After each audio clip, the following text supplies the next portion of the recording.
1 वाटी मैदा आणि 1 वाटी गव्हाचं पीठ, चिमूटभर हळद आणि मीठ घालून थोडं थोडं पाणी आणि तेल घालून याचा गोळा तयार करून घेतला.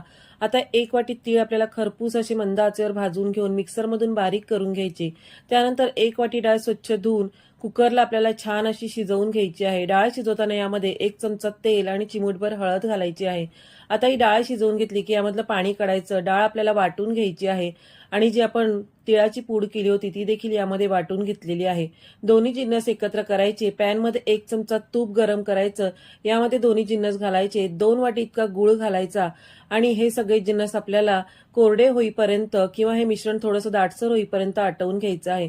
यामध्येच आवडीप्रमाणे वेलची, जायफळ पूड आणि सुंठ पावडर घालून घेतलेली आहे. पुरण तयार झालं. या पद्धतीने पोळी आपल्याला लाटून घ्यायची आहे. तव्यावरती दोन्ही बाजूनी अगदी खरपूस अशी शेकून घ्यायची. आवडीप्रमाणे तेल किंवा तूप लावून घ्यायचं आहे आणि अशी आपली तिळाची पुरणपोळी तयार झालेली आहे.